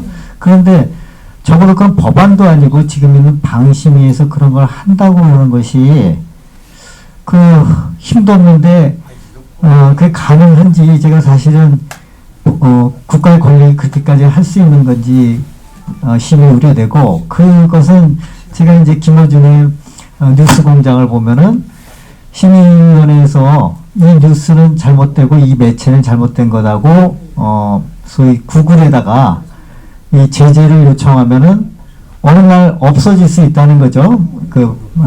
유튜브 방송들이. 그럼 이제 김어준의 뉴스공장도 어느 날 없어질 수 있다는 건데, 그건 현실이거든요. 그런 거에 대한 대책은 또 뭘까요? 네. 일단은 이제 방심위에서 최근에 9월 달, 그러니까 이동관 위원장이 되고 나서 이제 방통위 안에다가 가짜 뉴스를 근절할 수 있는 TF팀을 구성하겠다라고 국회에 나와서 발언을 했죠. 10월 국정감사 때. 그래서 난리가 났지 않습니까? 그리고 원 스트라이크 아웃 뭐 이러면서 방송사를 폐지시키겠다. 그래서 고발됐어요. 못하는 건데, 그러니까 이제 아차 싶으니까 탄핵 얘기가 나오니까 방심에다 하라라고 이제 이제 의논했다. 그것도 이제 불법한 것 중에 이제 탄핵 사유 중에 하나가 되는 거죠. 서로 의논하면 안 됩니다.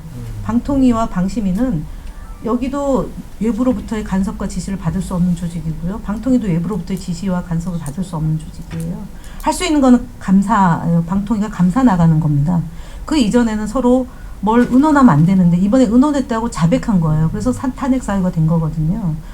그러면 방심위는 뭘 할 수 있냐면은 이제 민원이 들어오거나 아니면 자기들이 이제 모니터를 하다 보니까 보면은 뭔가 좀 이상하다라고 해서 심의를 하는 건데요.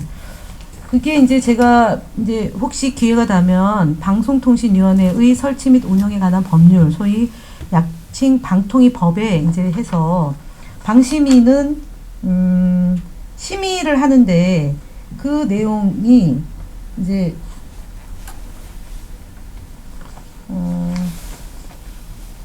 그러니까 어떤 것만 가능하냐면은요. 방송 사업자, 그다음 중계 유선 방송 사업자, 전광판 방송 사업자, 외주 제작사, 인터넷 멀티미디어 방송 콘텐츠 사업자 또는 정보통신망 이용 촉진 및 정보보호 등에 관한 법률에 필요한 자료의 제출을 요구할 수 있고 방송 사업자 등은 정당한 사유가 없으면 이에 따라야 된다. 이렇게 돼 있습니다. 그런데 뉴스타파는 사실은 여기 해당이 안 됩니다. 그리고 김어준의 뉴스공장도 해당이 안 됩니다. TBS의 뉴스공장은 TBS 지상파, 시민참여형 지상파 방송은 여기에 있습니다. 적시되어 있는 건데요. 요 사업자에 대해서만 심의를 할 수 있기 때문에 대상이 안 돼요. 김어준의 뉴스공장도 방송통신심의위에서 심의를 할 수 없고요. 그 다음에 뉴스타파도 시민들의 후원으로 운영하는 거기 때문에 정부가 지원해 주지가 않지 않습니까? 정부의 예산이 들어가는 데만 할 수 있는 겁니다. 그 전파를 쓰는 거예요. 근데 이걸로 하는 거지 않습니까? 그러니까 뉴스타파를 이걸로 보고 인터넷으로 보지, 인터넷으로 가입된 사람은 내 돈 내산이지 않습니까? 정부가 주는 게 없거든요. 그래서 그거는 간섭할 수 없어요. 근데 무리하게 하는 거죠. 그러니까 방송통신심의위원회 팀장 12개 부서의 팀장이 성명서를 내지 않습니까? 의견서를 내잖아요. 우리는 할 수 없다. 가짜뉴스에 대한 기준, 원칙이 없기 때문에 허위 조작 정보도 모호하다. 그래서 가짜뉴스는 우리가 심의 대상이 될 수 없다. 할 수 없습니다라고 반기를 들었어요. 그런데 그러니까 가짜뉴스 심의센터를 만듭니다. 방송통신심의위원회 안에. 그래서 직원들을 파견을 보냈어요. 최근에 또 어떤 성명서를 내냐면 나 거기 근무 못하겠다. 내 원래 있던 부서로 보내달라. 이렇게 하고 있는 거예요. 왜냐면은 거기 있다가 불법한 행위를 하면 어떻게 되냐? 감옥 가는 거거든요. 그러니까 이 친구들이 독립기구이고 정부 조직이 아니기 때문에 싸우는 거예요. 그 방송통신심의위원회에 있는. 그래서 거기는 정말 박수를 보내줘야 되고 응원을 해줘야 됩니다. 그래서 못하는 아까 말씀드렸던 그러니까 이렇게 적시가 돼 있어요. 그러니까 그래서 이런 부분은 그렇게 안 하면 어디나 막 관여를 하기 때문에 이렇게 방송통신심의위원회 심의할 수 있는 사업자가 명시가 되어 있다는 점 말씀을 드리고요. 그럼 이전에 그러면 팩트 체크를 해야 되는 거 아니냐? 가짜뉴스가 너무 남발을 하고 그래서 정부를 집권하는 세력은 항상 그 유혹으로부터 벗어나질 못합니다. 그래서 문재인 정부 때도 가짜뉴스를 근절하자. 사실 제안을 제가 해서 당해서 가짜뉴스 TF팀을 만들었어요. 그러니까 시민 학자 교수들이 뭐라 했냐면은 가짜뉴스가 기준이 뭐냐. 뉴스다 뉴스. 이미 뉴스인데 거기에 어떻게 가짜라는 말을 붙이냐. 가짜뉴스라는 말을 쓰면 안 된다. 그때 방송통신위원장이 이효성 위원장인데 이분이 그거 갖고 6개월을 끄니까 어떻게 됐겠습니까? 일을 안 한다고 평가를 받았지 않습니까? 그래서 이분이 사표 쓰고 나와서 그 한상유 위원장이 변호사 출신 들어갑니다. 그래서 가짜뉴스를 어떻게 근절할 거냐. 지원은 하되 간섭하지 않는다. 그래서 팩트체크 네트라는 걸 만들어요. 그래서 시청자 미디어 재단하고 그 이제 사회적 협동조합이나 빠띠라는 조직과 그 방송 그 종사자들이 같이 해서 커뮤니티를 만들어서 팩트체크 네트를 국가가 예산을 지원해서 운영을 하다가 올해 문을 닫았어요. 왜? 여당이 야당 되고 야당이 여당 되니까 여당에서 그 팩트체크 네트는 진보 쪽에서 하니까 우리가 지원해 줄 수 없다. 그래서 올 예산을 안 줬어요. 작년에 예산 편성할 때. 그래서 빵원이 되면서 그 문을 닫았거든요. 그러니까 지금 팩트체크를 하자 막 이럽니다. 올해 예산에 또 내년 예산에 편성이 됐어서 아마 그건 야당에서도 반대하겠죠. 야 만들어줬더니 조직을 없애더니 뭘 또 팩트체크를 하지? 이렇게 되는 거예요. 그래서 제가 볼 때는 서울대학교 부설 팩트체크 기구가 하나 있습니다. 그게 이제 언론사들하고 같이 하는 건데 저는 그렇게 하는 게 맞다고 보고요. 언론사 자체에서 팩트체크 기능을 갖고 자정 노력을 기울이는 게 맞지 정부 차원에서 하는 건 안 맞다라고 생각을 하고 야당은 주장할 수 있으나 여당이 지금처럼 또 가짜뉴스를 진짜 뉴스인데 가짜뉴스라고 하는 거 아닙니까? 바이든 날리면 바이든이 가짜뉴스라는 거 아닙니까? 그거를 지금 방송통신심의위원회에서 심의를 못하고 있어요. 원래 그걸 했어야 되는데 우리 정부 때 그때 이제 눈치 보느냐고 안 하고 본안소송 그러니까 지금 재판 진행 중인에서 1심 결과가 나오면 심의하겠다라고 뒤로 밀어놓고 김어준만 때려잡았던 거예요. 우리 정부 때 작년에 정권 뺏기고 나니까 그렇게 됐는데요. 그래서 팩트체크 네트의 기능은 소위 미디어 리터러시 교육을 이제 시청자 미디어 재단 아마 여기 경기도는 남양주에 있습니다. 시청자 미디어 재단 센터가. 그리고 전국에 한 11군데가 있고 부산, 광주에 있는데요. 그래서 그 이제 민간 영역에서 팩트 체크를 하면서 이제 가짜 뉴스는 심의에다 맡겨서 너네가 한번 해줘라. 근데 심의를 못하는 게 예를 들면 1000건에 막 집어넣잖아요. 이게 가짜 뉴스다, 가짜 뉴스. 근데 심의를 해봤는데 심의 대상이 아닌 게 99%가 나오는 겁니다. 그래서 방식은 법정 제재와 행정 제재인데 이거는 정부의 예산이 들어가는 데만 할 수 있어요. 방송통신심의위원회는. 그래서 지금 겁 주는 거 별로 겁 안 먹고 있어요. 김어준 뉴스공장은. 근데 다만 이제 그 다른 방식으로 뭔가를 계속 뒤진다는 얘기를 김어준 뉴스공장장이 얘기를 하는데 구글에서 빼버리면 돼요. 근데 구글도 그거는 쉽지 않습니다. 그건 이제 명백히 가짜임을 알고 반복적으로 할 경우인데 지금 이제 노란 딱지 붙는 거 하지 않습니까? 뭐 욕설을 한다거나 비방을 한다거나 내지는 뭐 살인, 마약 이런 거에 대한 것은 사회적 물의를 확실하게 일으키는 것은 심의 대상이 되는데 지금 뉴스타파에 예를 들면 그 김만배 씨하고 신앙님의 인터뷰 내용이 그렇다고 지금 하는 거잖아요. 하고 뉴스타파에 쳐들어가서 하는데 못하는 거죠.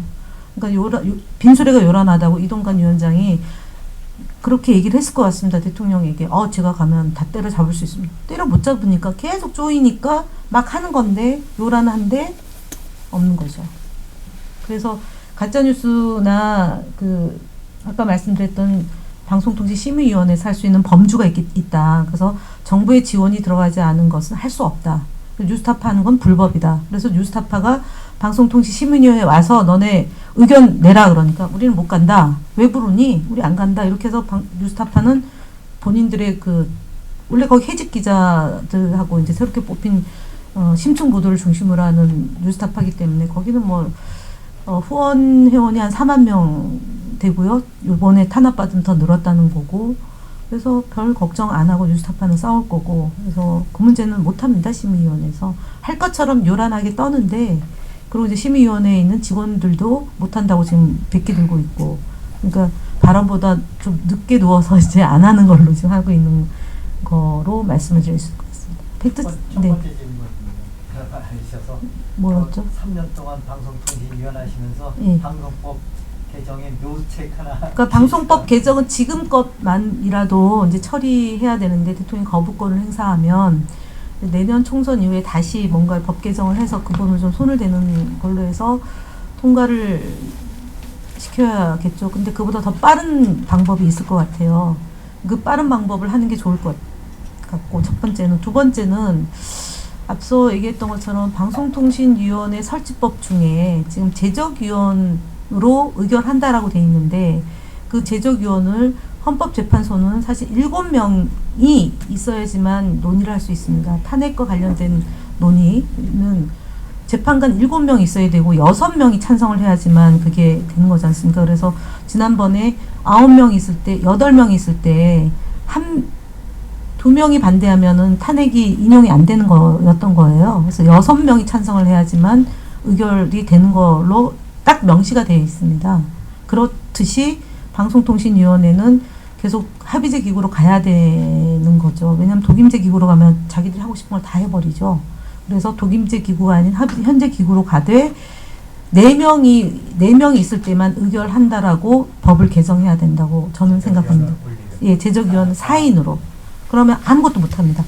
아무것도 안 하는 게 아까 얘기했던 공정한 보도가 가능합니다. 그러니까 그냥 방송사에 맡기면 되는 거예요.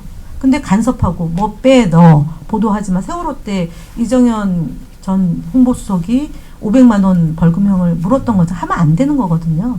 근데 하는 거죠 지금. 박민 사장이 프로그램 폐지하고 뭐 패널 바꾸고 자기는 안 했다고 하지만 그럼 돌려놔야 될 거 아닙니까? 그 체육 프로그램을 살려야 되는데 없애는 걸로 결방시키고 막 이런 거를 하면 안 되는 거거든요. 그래서 그렇게 좀 제도를 보완 방송통신위원회를 강화시키고 기능 수준을 뭐 감사원처럼 정말 독립적으로 빼든가 아니면 뭐 다른 방식으로 대통령 소속 기관이지만 그 기능과 역할을 완전 독립체로 만들어 놓는 게 중요한데 그래도 결국은 사람이 하는 거라 좋은 사람으로 하기 위한 제도 개선, 어떤 경우는 정치인을 배제시켜야 된다고 주장하시는 분도 있는데 그것도 헌법에 또 안 맞거든요. 직업 선택의 자유가 있어서 정치를 했던 사람이라고 해서 무조건 맞는 것이 아니라 정치를 했던 사람 중에 전문성이 있고 투쟁성이 있고 야당일 때는, 그리고 여당일 때는 사심이 없는 사람이 좀 하는 게 좋을 것 같습니다. 그래서 전문가가 양성이 돼야 된다고 봅니다. 지금 방송통신위원회가 이렇게 그 좀 오락가락 하는 거는 저쪽도 사실은 정치인이 됐거든요. 근데 이제 문제를 별로 안 삼는데 우리 쪽이 유독이 정치인이 됐다 그러면은 시민사회 언론단체에서 계속 이제 문제 제기를 해서 마치 무슨 악마 만드는 이런 게 있는데 그거는 좀 계속 협의를 해서 논의를 모아내야 될 것 같습니다. 그러니까 방송통신위원회 이제 제가 그래서 이렇게 거의 신주단지 모시고 다니는 이 법이 이게 몇 장이 안 되거든요. 사실은 7장 가지고 쥐락파락 하는 거예요. 근데 한 줄 한 줄에서 이렇게 돼 있습니다. 방송과 통신의 융합 환경에 능동적으로 대응하여 방송의 자유와 공공성 및 공익성을 높이고 방송통신위원회의 독립적 운영을 보장함으로써 국민의 권익 보호와 공공복리의 증진에 이바지함을 목적으로 한다. 이게 목적이에요. 그리고 운영 원칙은 방송과 통신 이용자의 복지 및 보편적 서비스의 실현을 위하여 노력한다. 방송통신 사업의 공정한 경쟁 환경의 조성을 위하여 노력하고 공공의 이익을 부합할 수 있도록 필요한 대책을 마련해야 하는 이렇게 운영 원칙이 되어 있어요. 그러고 그 위원장은 위원회를 대표해서 공정하게 운영을 해야 되는 거예요. 그래서 방송통신위원장이 대통령 특보가 가면 안 되는 거죠. 이미 대통령의 그 지시와 명령에 따른 사람이잖아요. 특보를 보좌하는 그런 자리거든요. 그러니까 부적격한 사람을 명시되어 있지 않다는 이유로 인수위원은 안 되는데 인수위원은 안 된다고 돼 있거든요. 그럼 이제 여기서 보강해야 될 것은 대통령과 함께 일한 자를 3년 동안 올 수 없게끔 그걸 이제 명시를 해야 되겠죠. 그렇게 제도 개선을 해서 대통령 외에 좌우되는 사람이 오면 안 되는 조직으로 만들어야 된다라고. 방송법은 사실 지금 개정된 것만이라도 통과되는 게 중요한 거고. 최민희 네 말씀하세요. 최민희 전 의원님 같은 경우는 뭐 이렇게 언론 운동을 오래 하신 분이고 어찌됐건 간에 방통위원이 5명 중에 대통령과 여당 몫이 3명이고 야당 몫이 2명인데 뭐 윤석열 씨가 임명을 거부하니까 결국은 이제 들어가지 않겠다. 총선도 다가오니까 총선도 좀 준비해야 되고 아니, 뭐 그런 것 같고요. 총선하고는 사실은 예. 무관하죠. 근데 이제 그렇게 내몰리게 된 거죠, 사실. 근데 자 지금 이제 강사님 말씀 중에서 이제 결국은 이제 내년 총선이 중요하다고 이제 말씀하셨잖아요. 근데 사실 현재 민주당의 의석이 모자라는 건가? 지금 현재 대안으로 말씀해 주실게 내년 총선을 잘 뽑아야 된다. 결국은 민주당의 투표에서 의석수를 많이 몰아줘야 된다. 뭐 이렇게 기결되는데 이건 너무 대안이 아니지 않나 이런 생각이 들어가지고. 그러니까 이렇습니다. 그러니까 이제 뭐 여당 때 국회의원 선출하는 기준과 야당의 국회의원 기준은 좀 달라요. 야당은 뭐 쪽수가 중요하냐, 투쟁력이 중요하지 이렇게 이제 볼 수도 있는데 여당 때는 사실 전문성을 많이 이제 중시하죠. 그러다 각계각층의 전문가로 인정받은 사람을 영입하거나 그래서 공천을 주고 또 국회의원 중에는 뭐 장관으로 가기도 하고 또는 뭐 불출마 선언을 통해서 이제 후진 양성을 했던 게 지난 2020년도예요. 그래서 사실 그 전문가로 들어온 분들은 정당에 대한 역사나 정치보다는 자기의 전문성이 더 중요하다고 생각해서 들어온 분들이라서 제가 그 말을 어떻게 쓰냐면 배지가 브로치다 이렇게 이제 표현합니다. 브로치라고 생각하는 분들이 제법 좀 있어요. 그래서 뭐 촛불 혁명으로 등장한 문재인 정부가 왜 이 모양이냐라고 얘기하잖아요. 많은 시민들이 얘기하지 않습니까? 그 추운 겨울에 그 조국 그 싸움에서도 그 추운 겨울에 갔던 거고. 근데 이제 그분들은 그렇게 투쟁하지 않은 분들이 한 3분의 1 정도 되는 겁니다. 그러니까 야당이 됐어요. 정권을 뺏겼어요. 그럼 그분들이 바로 변신해서 열심히 투쟁해야 되는데 못해요. 이물리한 행위고 모르는 분이 3분의 1이 있는 거라고 보시면 되는 거예요. 그런데 이번에 이제 이동관을 탄핵을 시키는데 150명 당론으로 의결을 했지 않습니까? 그러니까 167명이 그 안에 이동관하고 친한 사람도 있고 조중동하고 아주 협잡하는 사람도 있을 거 아닙니까? 그런데 당론으로 하니까 재간이 없는 거잖아요. 167명이 단독 발의가 되는 거예요. 그래서 쪽수가 중요하다. 쪽수가 적으면 발의가 안 되는 거죠. 100명이 그 안에서 뭐 한이 많이 지난번에 이제 이재명 대표 가결 부결에서도 그걸 저희가 뼈저리게 본 거란 말이에요. 그 2월 27일 날 139, 138, 9, 11 겨우겨우 이제 이제 부결을 시켰고 그 다음에 9월 21일 날 딱 한 표 차로 가결이 됐지 않습니까? 148명으로 해서 18명이 넘어가고 그러니까 가결이 되는 여기에서 국회의원 숫자가 잘 싸우든 못 싸우든 의원 숫자가 많은 게 중요하다라는 점, 그러니까 양으로 일단 하고 두 번째 질의 문제인데 그러면 야당이 되면 국민들이 그 다음에는 현재 국회의원들을 놓고 보지 않습니까? 뭐 여당은 빼고요. 야당에 있는 국회의원들 쭉 놓고 보면 각 지역마다 평가가 있지 않습니까? 저 국회의원은 3선, 4선, 5선 했는데 하는 것도 없고 지역에서 그냥 대소사만 챙기더라.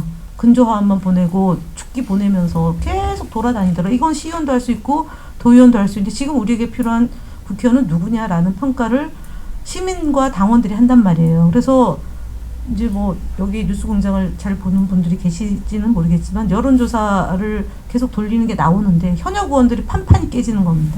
실제 여론이 그렇습니다. 아마 여기 소원도 간단치 않을 겁니다. 경쟁자가 있는 국회의원의 경우는 3선, 4선 의원들이 다 깨지는 상황이 되는 거예요. 그만큼 분노하고 있다.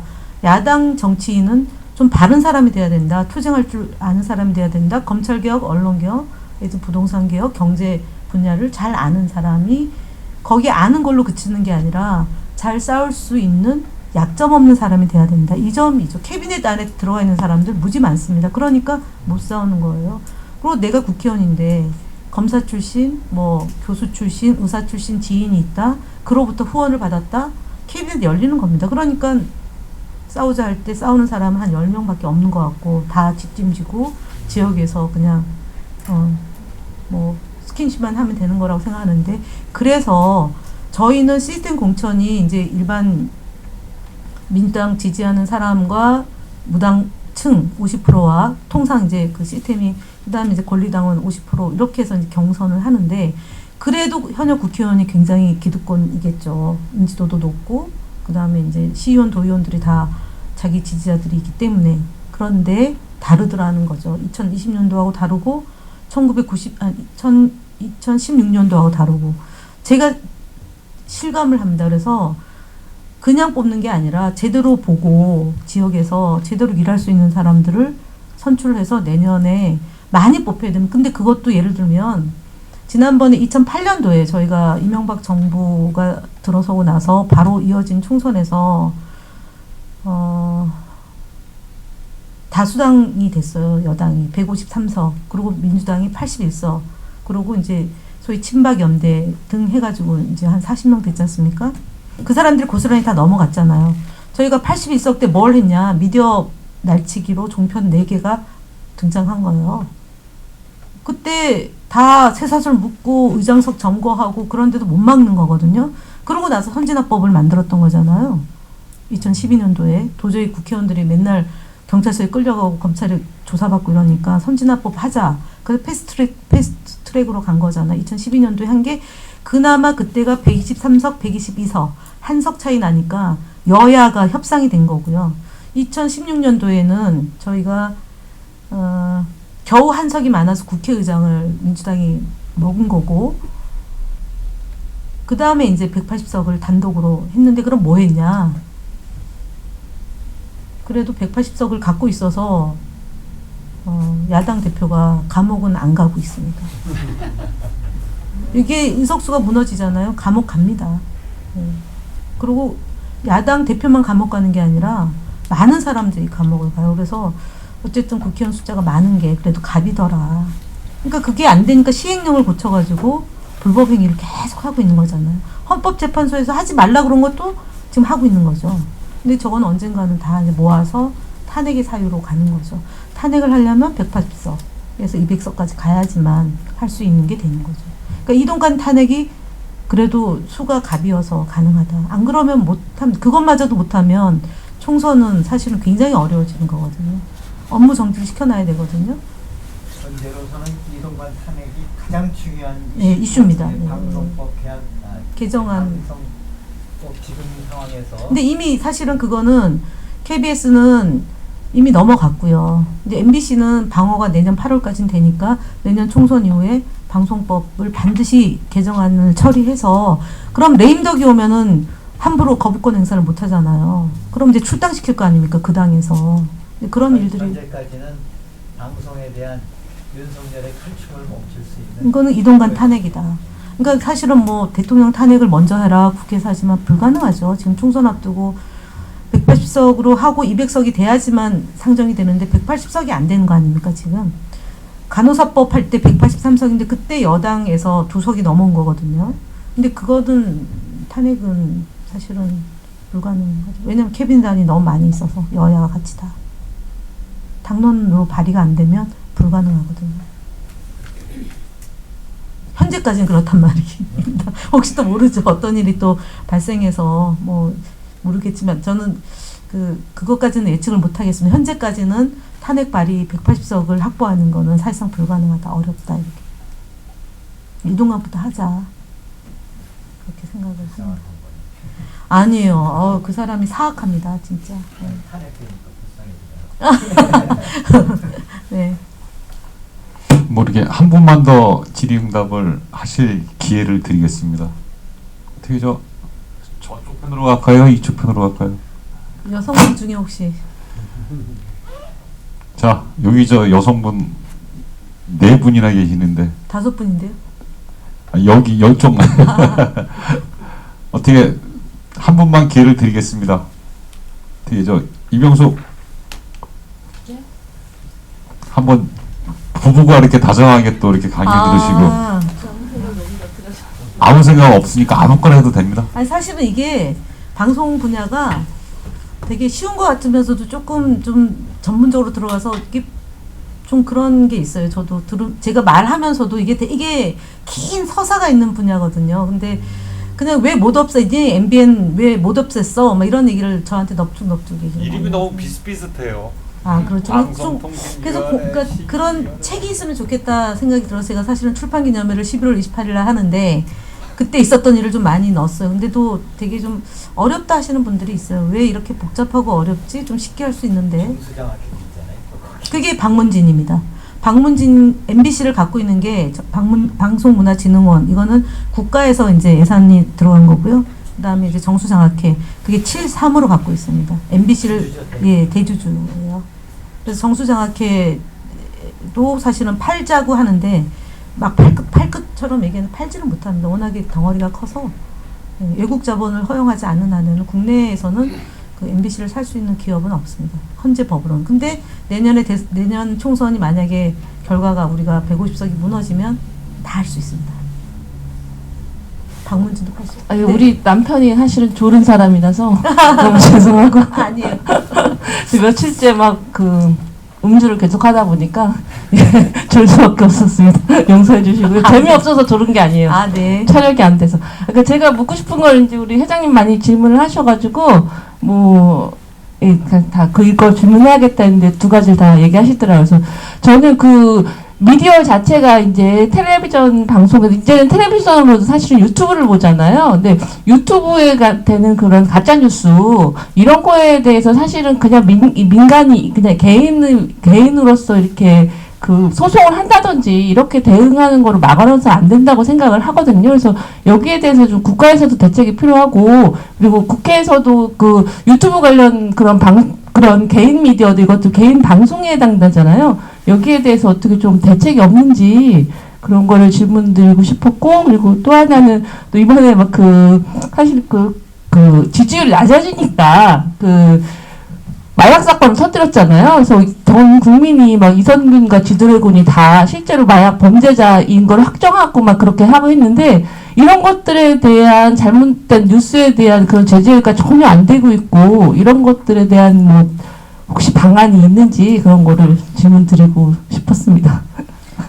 아까 이제 제가 말씀드렸던 건데 이제 사실은 유튜브를 이제 제어를 하거나 제동을 하려면 지금 현재 있는 이 방통 설치법에 있는 방송 사업자 아까 얘기했던 제가 그 심의위원장은 방송 사업자, 방송 중계 유선 사업자, 전광판 사업자, 외주 제작자, 인터넷 멀티미디어 방송 콘텐츠 사업자 여기까지는 이제 불가능한 거고 하려면은 이제 정보통신망법으로 하는 겁니다. 그래서 예를 들어서 5.18이 북한군이 침투해서 한 거다. 이건 가짜뉴스, 명백한 가짜뉴스여서 이건 보도하면은 이런 거를 유튜브에서 하면 그거는 자연히 이제 심의 대상이 되는 거예요.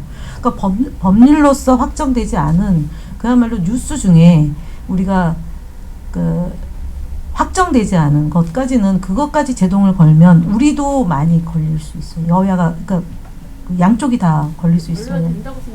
근데 이제 그래서 할 수 있는 거는 아까 얘기했던 자정 능력이라는 거죠. 그러니까 근데 이제 보통 보면 고영주 예를 들어서 MBC 박문진 이사장이 문재인 대통령을 공산주의자라고 얘기했어요. 그러면은 문재인 대통령 정말 억울하잖아요. 근데 표현의 자유가 있다고 헌법재판소 내지는 대법원에서 무죄로 한 거거든요. 그러니까 그게 이제 우리 사회가 갖고 있는 다양성이에요. 근데 말씀하셨던 유튜브에서 정말 문제가 된다 그러면은 신고를 해야 됩니다. 민원을 제기해줘야 돼요. 그것만이 이제 이걸 제동을 할 수 있는 거고, 이것이 이제 당장에는 아니다 하더라도 저희가 방송통신심의위원회가 언제 우리가 이 정부가 주구장창 가는 것은 아니지 않습니까? 그러면 쌓아놨다가 정부가 바뀌어서 심의를 다시 해서 그것이 문제가 있다라고 얘기할 수도 있고, 그 다음 언론 중재, 그게 언론이 아니기 때문에 문제인 거예요. 사실은 등록된 언론의 경우는 다 언론 중재위하고 방심위 두 군데로 같이 이제 본인이 억울한 일을 당하면 언론 중재위에 넣으면 되고, 본인하고 무관하게 나하고 무관하지만 이게 방송통신 영역에서 문제가 되는 내용이다. 그럼 방심위에 민원을 제기하면 되는 거거든요.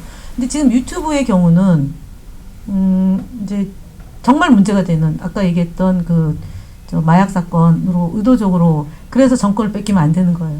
의도성을 갖고 심리전을 하는 거거든요.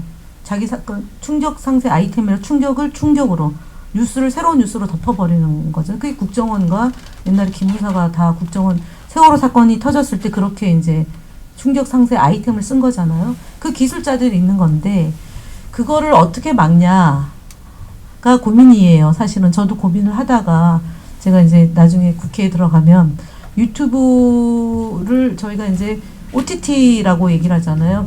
실시간으로 스트리밍 되는 거 하고 예를 들어 넷플릭스 같은 경우 실시간 스트리밍 되는 건 아니에요. 녹화로 되는 거, VOD가 되는 거잖아요. 실시간으로 되는 게 사실은 웨이브 같은 경우는 실시간으로 방송사에서 보도되는 거를 실시간으로 보고 또 VOD도 보는 거죠. 비디오 테이프를 보는 거거든요. 그러니까 실시간 스트리밍이 되는 거를 OTT라고 하는데 그런 것을 지금 현재 법에 그게 없어요. 법의 사각지대로 해가지고 저희가 만들려고 했던 온라인 플랫폼 서비스법이라고 해가지고 그런 OTT에서 나오는 문제점을 적어도 이제 뭐 조작하거나 알고리즘을 조작해서 배열을 한다거나 이런 것들을 좀 법안에 넣자라는 게 검토가 됐었어요. 근데 야당이 반대해서 못했고 또 가짜뉴스도 마찬가지예요. 우리가 법을 좀 정보통신망법으로 해가지고 그 안에 좀 가짜뉴스를 좀 들여다볼 수 있는 국회가 좀 보고받을 수 있는 그런 거라도 만들어 놓자고 했는데 법 개정이 안 된 겁니다. 그때 사실은 제가 이제 어느 유튜브에 나가서 얘기를 했는 건데 이땡땡이라는 분이 그때 과학기술정보통신위원장을 맡았어요. 근데 이분이 아무것도 안 한 거죠. 근데 이제 정청래 위원장이 되고서는 1년짜리 반반으로 했잖아요. 저희가 행안위하고 과학기술정보통신위하고 반반을 했는데 사실은 패착인 것이 과학기술정보통신위원회를 내준 게 패착이죠. 2년을 다 우리가 해야 되는 거. 야당이 되고 나서 이제 그 조정을 한 건데 법사위는 사실은 그것도 뭐 욕 많이 먹었잖아요. 그거 내줬다고. 근데 우리가 다 먹을 수는 없으니까 이제 중요하게 이제 뭐 사실은 지역구에 도움되는 상임위는 야당이 갖고 좀 제동을 걸어야 되는 안전장치가 있는 위원회를 좀 손쉽게 내준 것이 조금 패착이었던 것 같아요. 그래서 내년에 의석수가 다시 중요하다는 얘기를 드리고 싶은 거는 그런 위원회를 저희가 야당 위원장이 어쨌든 좀 제대로 된 위원장이 해야지만 지금 아까 방송법을 재개정하는 문제가 있고 시청각 미디어 서비스법이라는 걸 저희가 했었거든요. 그래서 OTT도 좀 법률 안으로 집어넣어서 다시 한번 검토를 하려고 했었는데 그것도 사실은 안 됐고 방송인 설치법도 좀 개정을 해야 되고 손볼 게 많이 있습니다. 왜냐면은 얘네들이 워낙에 폭압과 폭거를 저질렀기 때문에 그것이 법률상의 미비한 점 사실은 도저히 저희들 할 수 없는 걸 지금 하고 있는 거거든요. 워낙에 검찰 출신들이 많다 보니까 그런 아주 야비한 행동들을 하고 있는데 그거를 이제 내년에 지금 그럼 왜 못하냐. 사실 지금은 거의 끝나가가지고 의원들이 이제 지역구에 가서 이제 경선 준비해야 돼서 상임위 활동은 거의 이제 손을 놓는 시기가 됐어요. 그래서 내년 4월 달에 잘 뽑아서 5월 달 국회 이제 22대가 될 때 이런 문제를 좀 잘 아는 분들이 많이 들어와서 스크럼을 짜고 개정하고 제정하고 해야 되지 않을까 싶습니다. 그래서 아까 얘기했던 마약으로 상처받은 이 연예인은 사실은 그것 말고 약점이 있어서 한 거를 못 하는 거죠. 그런 사람을 찍어가지고 한다 이렇게 보셔야 될 것 같아요. 근데 솔직히 얘기하면 했을 수도 있는데 안 잡히는 걸 수도 있어요. 그것까지 저희가 공적인 영역에서는 할 수는 없는 근데 거고. 증거 없이 먼저 터뜨려 버린 거잖아요. 아무런 증거도 무죄 근데 추정 제보가 주의인데, 있었던 것 같습니다. 그러니까 무죄 추정주의인데 당연히 보호해야 되는데 정보만 있어요. 그래서 이제 뭐 보통 그런 걸 하는 부부 방송사들이 연예인 있는데. 부부가 이별했니 뭐 이혼했니 그런 거 나오고 뭐 동거했니 그런 뉴스로 먼저 깔고 했는데 그것도 사실 안 먹혀요 지금. 만약에 그런 거 나오고 이렇게 되면 대통령 지지율이 좀 올라가야 되거든요. 근데 미국 갔다 와도 지지율이 변동이 없고 떨어지거나 소폭 상승하고 또 나간다잖아요. 12시간 만에. 이상하잖아요. 그렇죠. 그러니까 4시간 만에 미국에서 영국으로 갈 수 있는 거거든요. 근데 들어왔다 가잖아요. 뭐 좀 일을 하겠다고.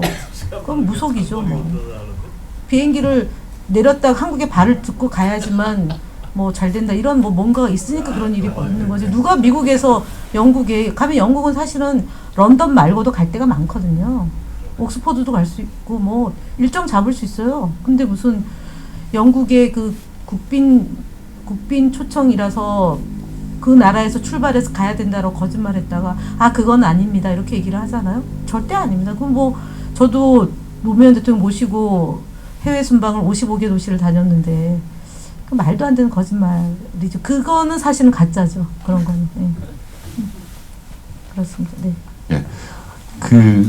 오늘 저 선생님 강사님 모시고 이렇게 강의 듣다 보니까 저는 그 작년에 유튜브 보면서 상당히 제일 감명 있게 봤던 게 경남매일신문 기자하던 김주환인가 이런 기자랑 경남 MBC에서 같이 만든 다큐멘터리 2부작인데 어른 김장하라는 프로그램이 있습니다.